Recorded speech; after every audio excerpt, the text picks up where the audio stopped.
Hey, Mike with Nerd Problems Gaming here, and today's video will be covering another massive Nintendo Switch eShop sale and 10 more great games worth buying, so let's get into it. The first game on today's list is Cross Tales.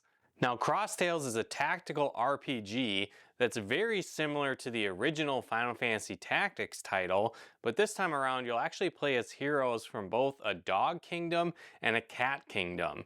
And so you'll be able to choose which one you align with at the start of the game, and you'll actually have multiple storylines that you can progress through depending on which route you choose. And so similar to the original Final Fantasy Tactics, you'll have several different job classes you can choose from, and you'll start off with a limited number like healers and warriors and mages, but then over time, as you level these classes up, you'll be able to unlock additional character classes, expanding your choices. Again, this worked very similar to Final Fantasy Tactics, where you could unlock these more advanced job classes as you progress throughout the game.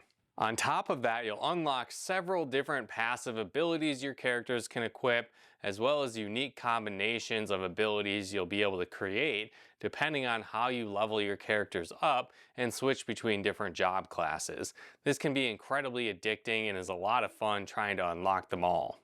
These characters also have a massive skill tree for each different character class you play as, and so over time you'll really be able to customize and build out your characters and your team to your overall liking.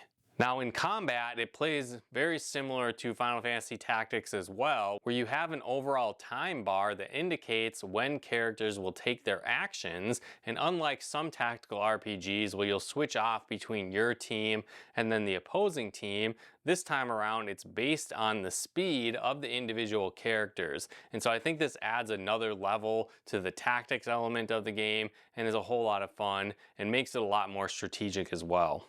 There's a main story and lots of different side quests that you can take part in as well. And as I mentioned, you kind of have that two storyline element where you could play through the Dog Kingdom story or the Cat Kingdom. And so again, you'll definitely get a lot of time out of this game. And so if you like tactical RPGs in that classic Final Fantasy Tactics format, I think you'll really enjoy this game. The next game on today's list is Ultra Pixel Survive. And so this game is really a melding of several different types of game. It's really like an action RPG meets survival game meets tower defense. And so in this game, you'll play as a variety of heroes that's defending their village from oncoming monster attacks. And so again, the story is not super in-depth, but there's a variety of characters you can choose from, which switches things up a bit. But really the play style starts off where you have a small village that you need to defend, and so you'll need to be gathering resources like wood and stone and food to survive. On top of that, over time, you'll be able to build out different defenses like spikes, walls, and other defensive towers and more. Plus, as you go through the game and collect supplies and defeat enemies, you'll be able to level up your hero as well, improving things like the speed in which you chop down trees or mine for materials, or your attack damage as well. Each one of your characters also has a unique special move that builds up over time.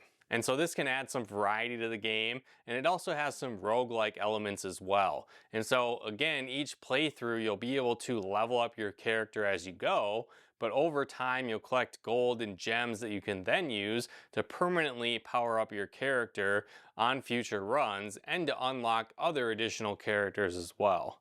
The game starts off a little slow as you start to get the hang of things, but then over time the monster attacks really get intense, and there's a day and night cycle to really give you time to prepare, where in the day cycle only a few monsters here and there might appear, but then in the night cycle you'll fight off against waves and waves of enemies, and then over time eventually there'll be boss fight enemies that try and attack your town as well. And so you'll definitely need to fill up on supplies and build up your defenses if you hope to survive these big monster onslaughts.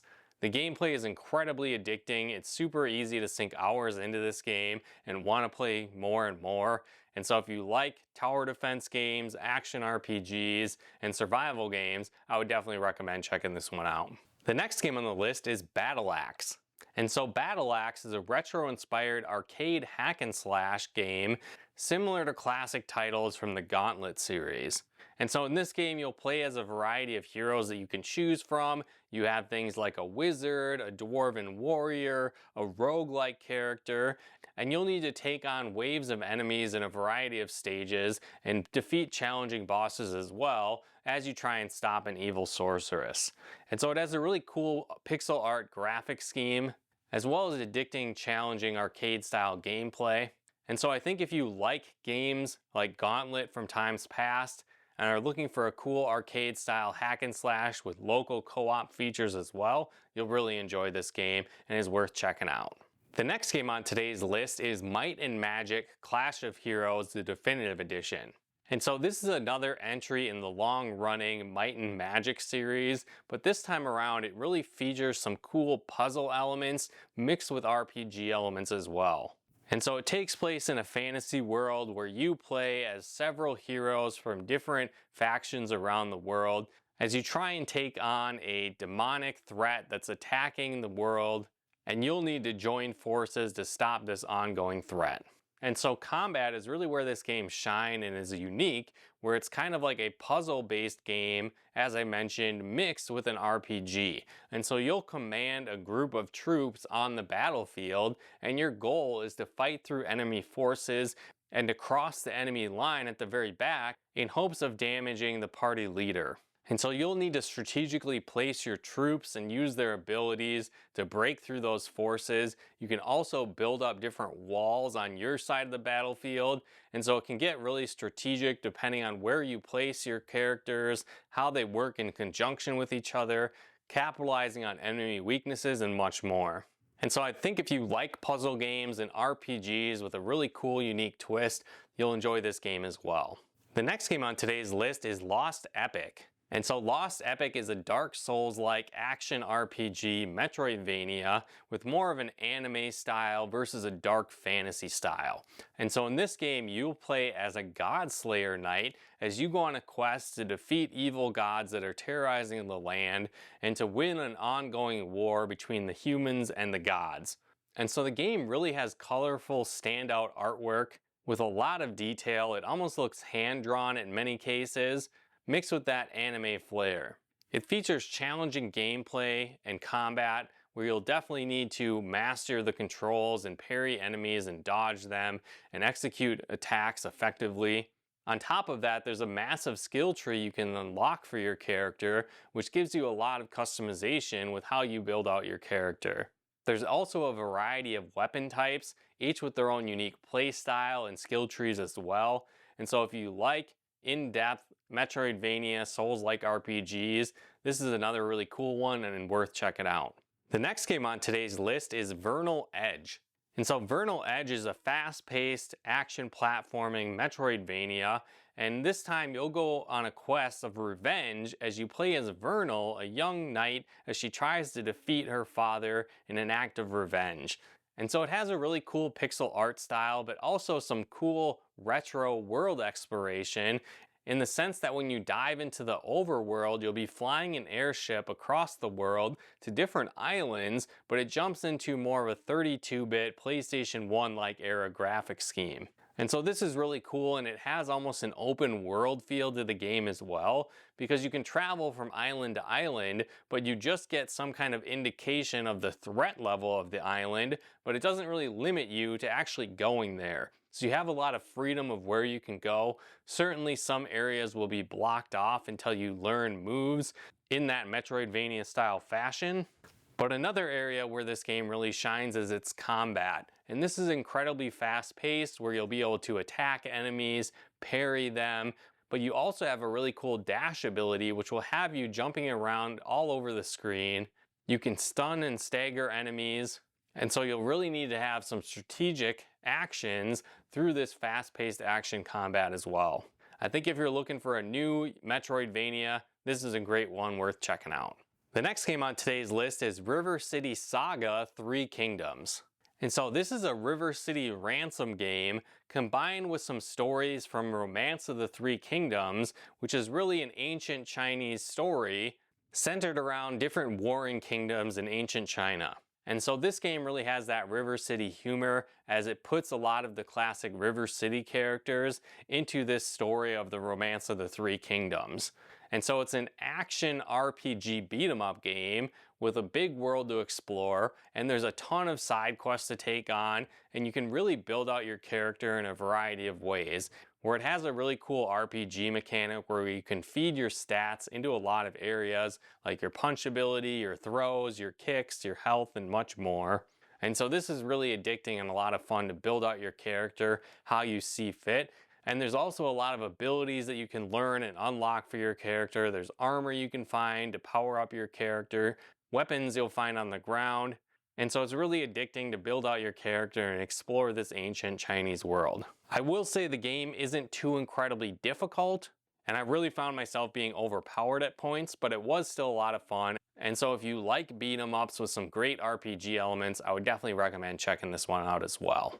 The next game on the list is Final Vendetta. And so Final Vendetta is a retro-inspired side-scrolling action beat 'em up that's definitely inspired by games like Final Fight and Streets of Rage.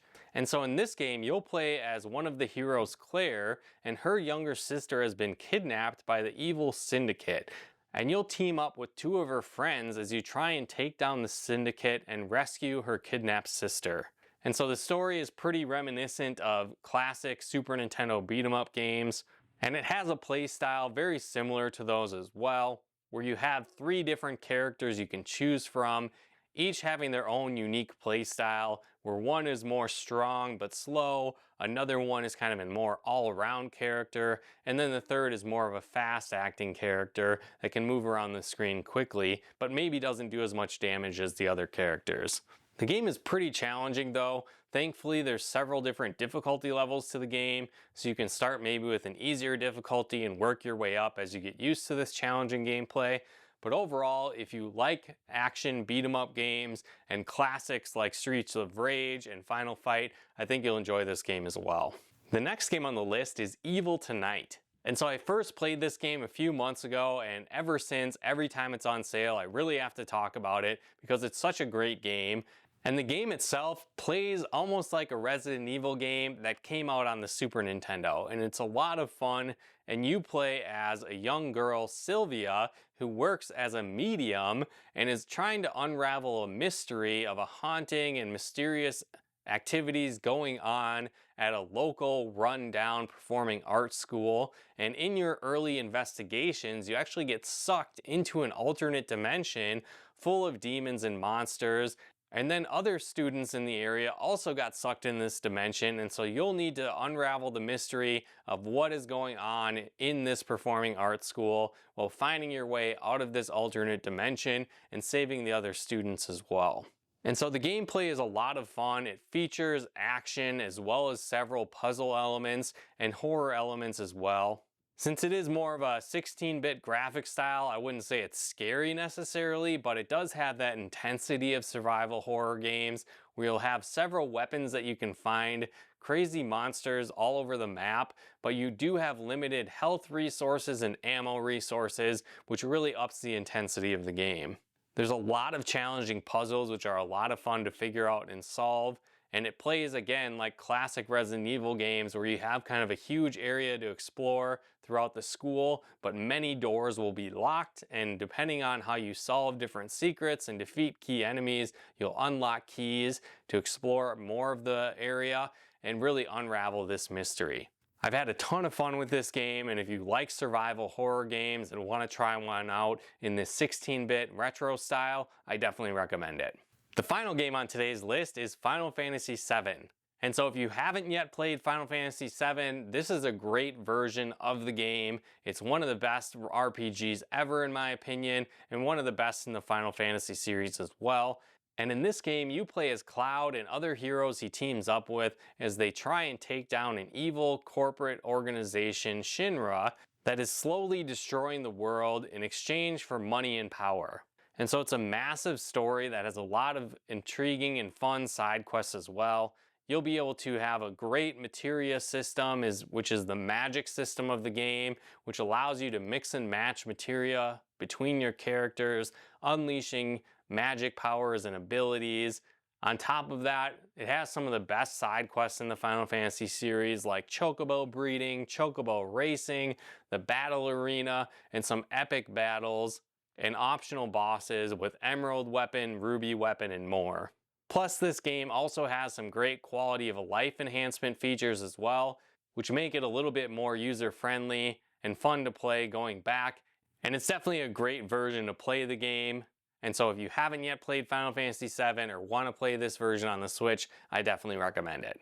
But again, that wraps up our list of 10 more eShop sale games worth buying in this latest Nintendo Switch eShop sale. If you like this video, be sure to hit that like button as it really helps out the channel. And if you're going to pick up any of these games or have played them before, let us know your thoughts on the games in the comments below. And if you'd like to help us support the channel, pick out content and more, consider becoming a patron of ours at nerdproblemsgaming.com/Patreon. And another great way that you can support our channel is that we actually partnered with a game store. So if you want to buy things like board games, Pokemon cards, Magic cards, Yu-Gi-Oh cards, and more, you can actually head to nutmeggames.com/nerdproblemsgaming and use our promo code nerdproblemsgaming, and you'll get 10% off your order and help support our channel at the same time. So if any of those things sound good to you, definitely check that out as well.